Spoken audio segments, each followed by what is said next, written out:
Welcome to the Vol State Update. I'm Matthew. And I'm Neptune. As finals approach, many students are trying to come up with effective methods of studying. Connor James hit Thigpen Library. I'm here to tell you how to study during finals. After talking to some of the professors, I've learned that the Thigpen Library is a great quiet place to study. The library is quiet and peaceful and even has private study rooms for students to focus in. You can also find study groups and tutors in the Learning Commons. Now, some good ways to help study. When you study, use highlighters and outlines that will allow you to go back to key details and important notes. Also, make sure to use a template or outline to keep your notes organized. And finally, utilize those study rooms. A little bit of quiet can make all the difference.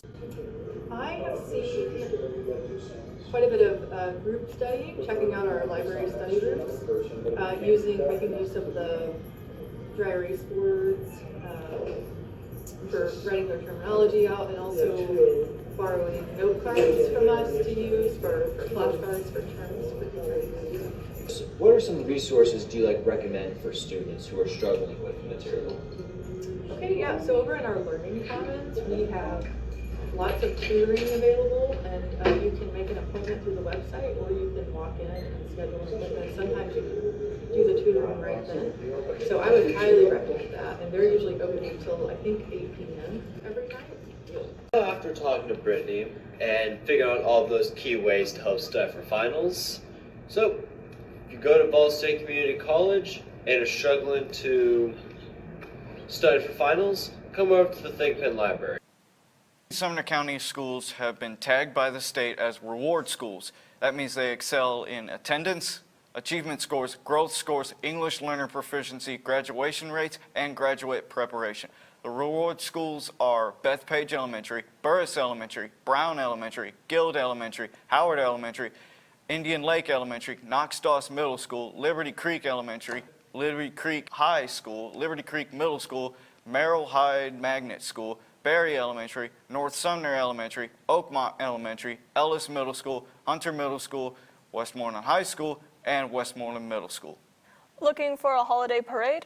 How about one on the water? The Deck the Halls Christmas Boat Parade launches at 5:30 p.m. this Saturday at Drakes Creek in Hendersonville. The parade cruises by Mallard Park and onto Sanders Creek Ferry. The event is free to the public to enjoy and enjoy the boat owner to take part. The city is looking forward to folks lighting up the lake and having boatloads of holiday cheer this year. Not much celebrating lately for local fans. Here's a look at sports. I'm Chance with your Pioneer Sports. The Titans take on the Browns this week, with Shedeur Sanders leading the charge for Cleveland. Both the Browns and the Titans logged another L over the weekend, with Cleveland losing to San Francisco 26-8, and the Titans dropping another one to the Jaguars 25-3. Cam Ward had a rough day, finishing 24-38 for 141 yards. Not exactly a game to make the home crowd smile. In college basketball, the Tennessee Vols take on Illinois this Saturday at Bridgestone with Music City Madness. Game time starts at 7 p.m. The Vols rank 17th in the AP Top 25. All-State's men's basketball team takes on Cleveland State Community College this Saturday at home. The Pioneers are 4-2 at the Pickle. Game time starts at 4 p.m. The Pioneers won the last game against Community Christian College 96-59. Lady Pioneers also face Cleveland State at home, taking on the Cougars in the first game at 2 p.m. The Lady Pioneers are 2-2 at home. Nashville ultimately fell off to the Winnipeg Jets by a 5-2 final on Saturday night at Bridgestone Arena. The Preds have recalled forward Reed Schaefer from Milwaukee. The 22-year-old has played 15 games for the Admirals this year and is tied for second on the team in points with 14. That wraps up this edition of Pioneer Sports. I'm Chan. The chill in the air isn't going away anytime soon. Here's a look at the forecast. I'm Isaac Winningham with your Pioneer Forecast.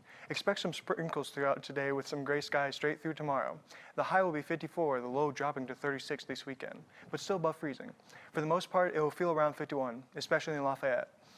We're in ragweed season right now, so if you have hay fever, take off your shoes when you get into your house and wash your clothes often if you spend much time outside. I'm Isaac Winningham with your Pioneer Forecast. That wraps up this edition of Vol State Update. I'm Matthew. And I'm Neptune. Thanks for watching.